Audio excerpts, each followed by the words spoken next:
Twitter bans former President Trump but allows the Taliban to continue using the platform. Joe Biden stays quiet as thousands of Americans remain in Afghanistan. Plus, where is Kamala Harris?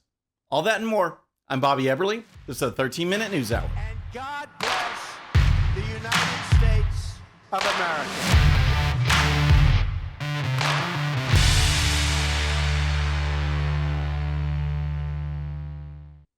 All right, friends, welcome to the show. Happy Wednesday. I hope you're having a great week. If you're new to the show, thank you so much for tuning in.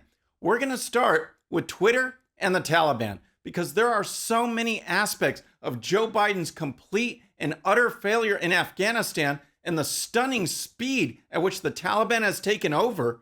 But one of the things that stands out is the fact that despite the Taliban being a terrorist organization and despite the fact that they are violating human rights of women, Twitter continues to allow the Taliban to use its platform.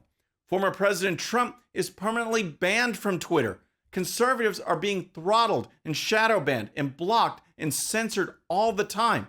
And yet, the Taliban, a group that has been accused of burning women if they see their hair, can use the platform. And here's the story.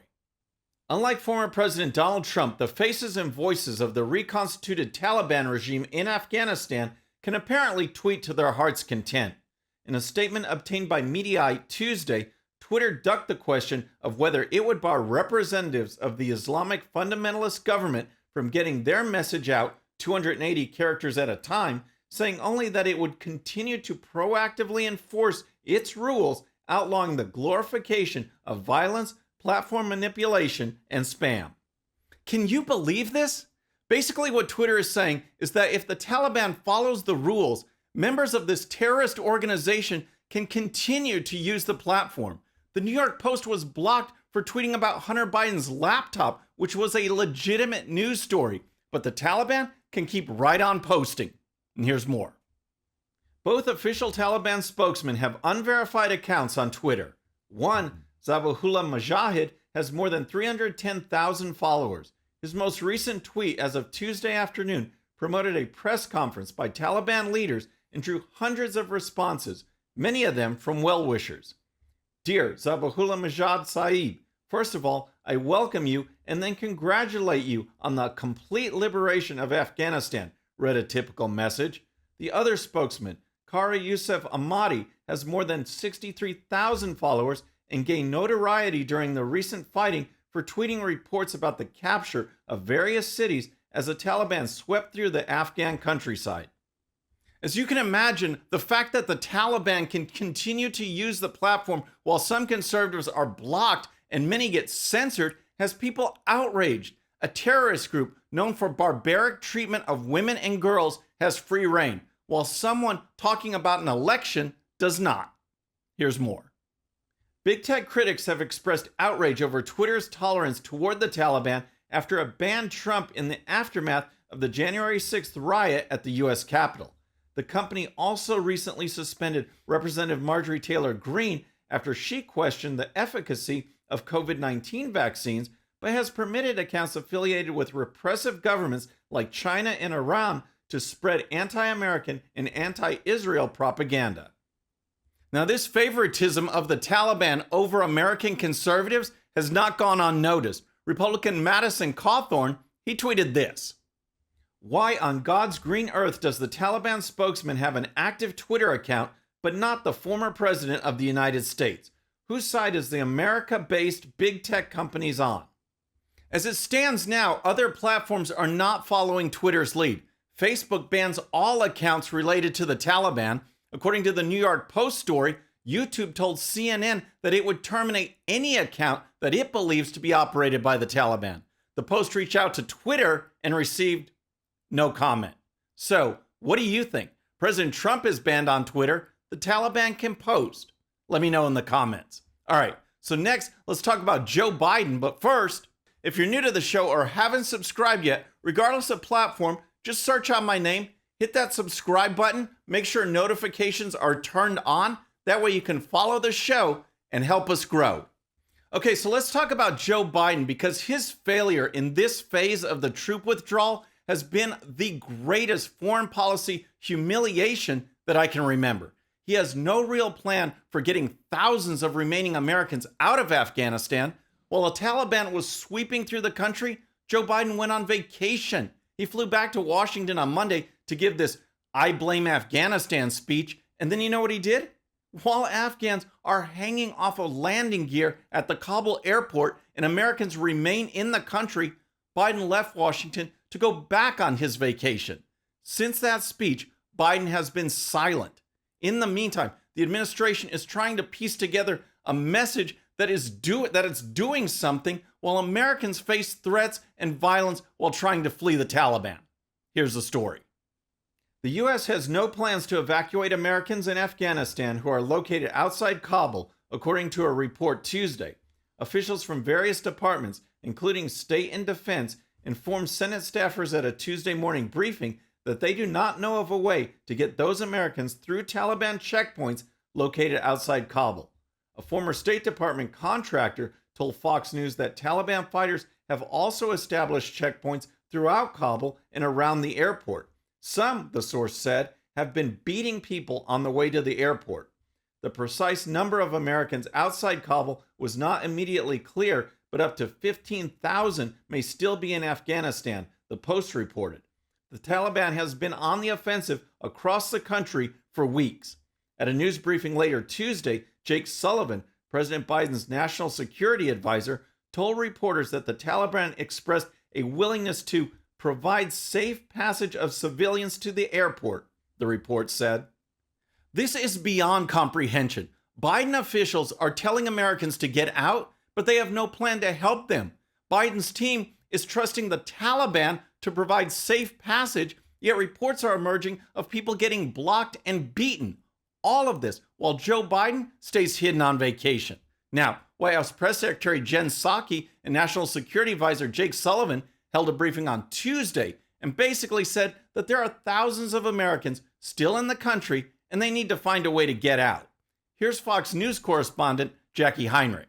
National Security Advisor Jake Sullivan defended the decision to withdraw. He framed the fallout as an inevitable product of concluding 20 years of military action. He maintained that the administration planned for all contingencies, and even though we've had assurances now, we've learned from the Taliban that Americans needing to get out will get safe passage to the airport, the U.S. is not providing transport for those people. The Biden administration is not providing safe transport, but they are counting on the Taliban to be nice guys and help out. Now, even though Joe Biden is hiding out, former President Trump has had plenty to say about this foreign policy disaster.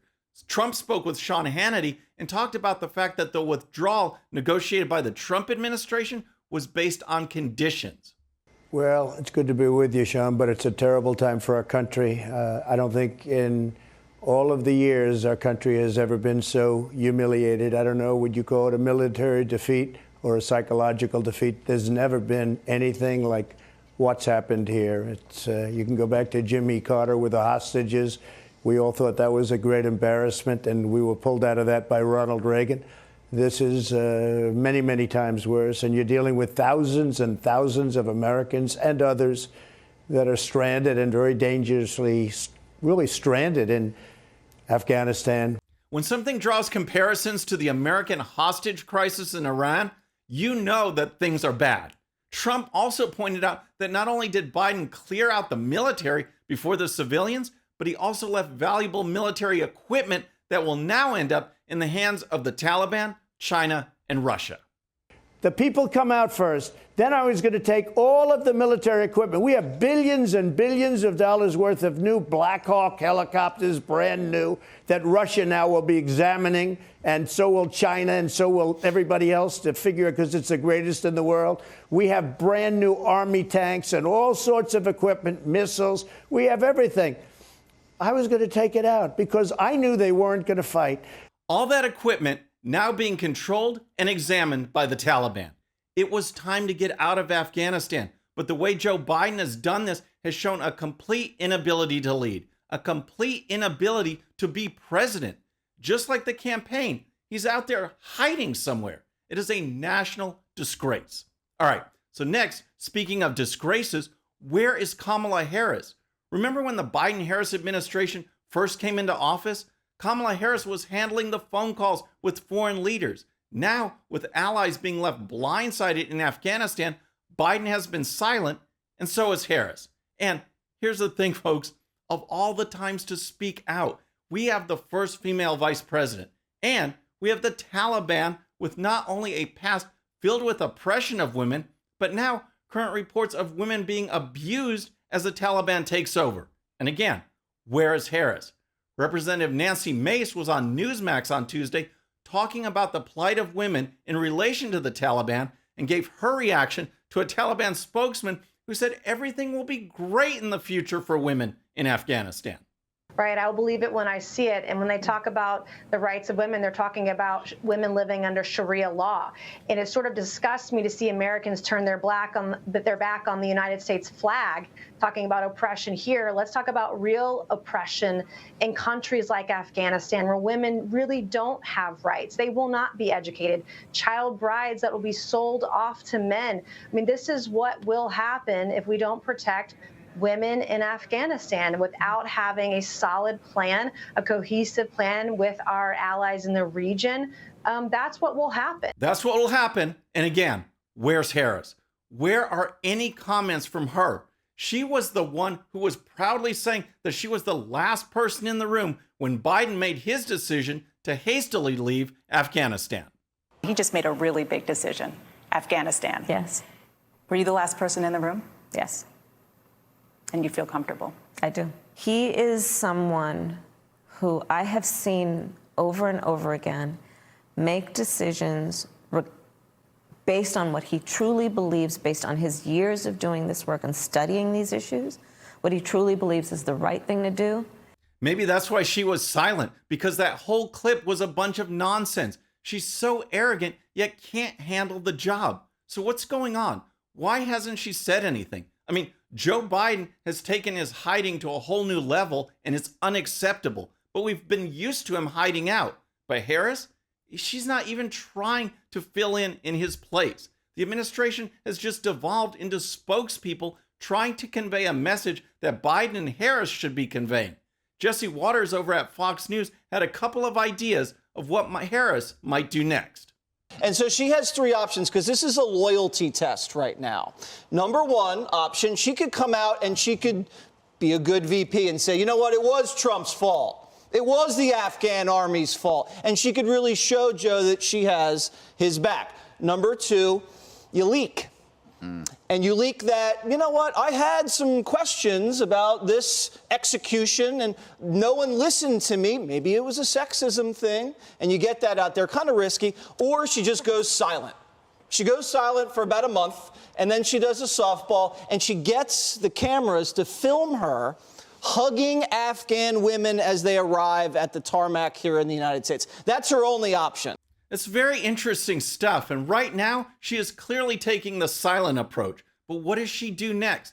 Does she be the good foot soldier? Does she leak? Or does she just stay quiet until it all blows over and then reemerges as the welcoming VP to Afghan refugees? What do you think? Let me know in the comments. All right, so next let's talk about Juan Williams over at Fox News, because he's now saying that Attorney General Merrick Garland should disqualify Trump from being able to run for president again in 2024. That's right. Forget letting the voters decide. Williams thinks that Trump should not even be allowed to run. And here's the story. A Fox News Channel analyst says President Biden's attorney general can and should disqualify Donald Trump for running for president in 2024.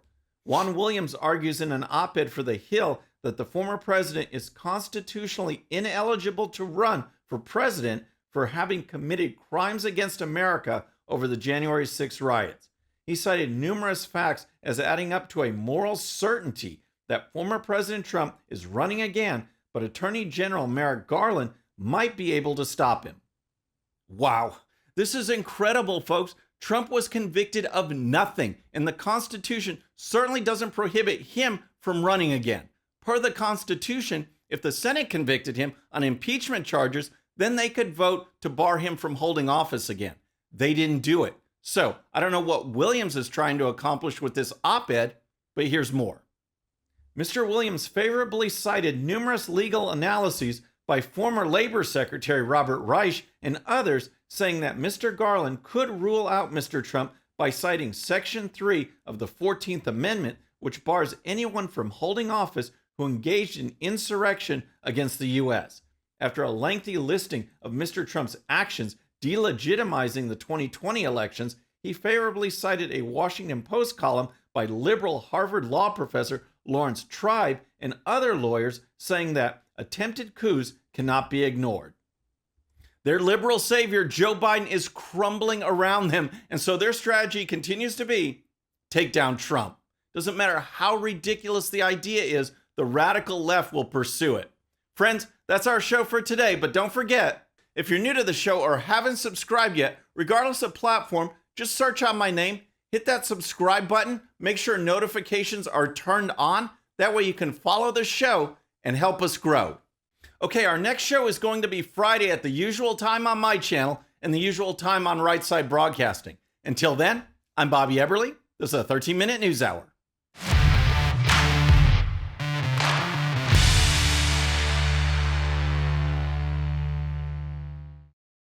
Okay, friends, thanks so much for watching. And before you go, please hit that subscribe button, hit that bell so you'll be notified. And here's a special video just for you so you can watch even more of the 13-minute news hour. And don't forget to check out GOPUSA.com for the best in conservative news and commentary. We'll see you next time.